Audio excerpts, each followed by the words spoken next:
କମ୍ପିଲା ଭୁବନେଶ୍ୱରର ଅଧିକାର ପାଇଁ ଲଢ଼େଇ। ନୀଳାଚଳ ଟାଟା ଏବଂ ଟାଟା ଶିଳ୍ପ ନିକଟରେ ବିପଦପୂର୍ଣ୍ଣ ଅବସ୍ଥାରେ ବସବାସ କରୁଥିବା ବାରଗଡ଼ିଆ ଗ୍ରାମର ଦଳିତ ଏବଂ ପଛୁଆ ବର୍ଗର ପରିବାର ଆଜି ଭୁବନେଶ୍ୱରରେ ଗର୍ଜିଛନ୍ତି। ଶିଳ୍ପ ପାଇଁ ପ୍ରଭାବିତ ହେଉଥିବା କାରଣରୁ ସେମାନଙ୍କୁ ବିସ୍ଥାପିତ କରିବା ଦାବିରେ ଆଜି ବିଧାନସଭା ସମ୍ମୁଖରେ ଆନ୍ଦୋଳନର ଡାକରା ଦେବା ସହ ସେମାନେ ଧାରଣାରେ ବସିଛନ୍ତି।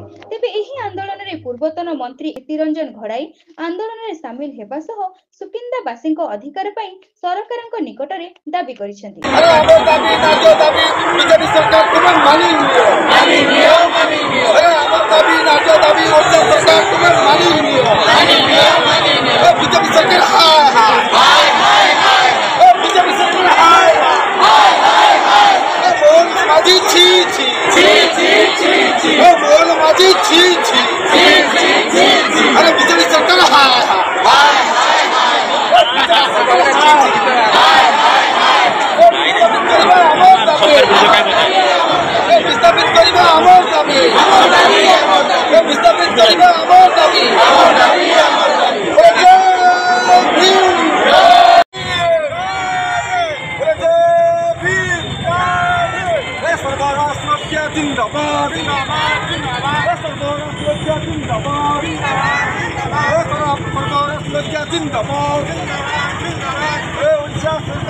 আমার দাবি মানি নিও মানি নিও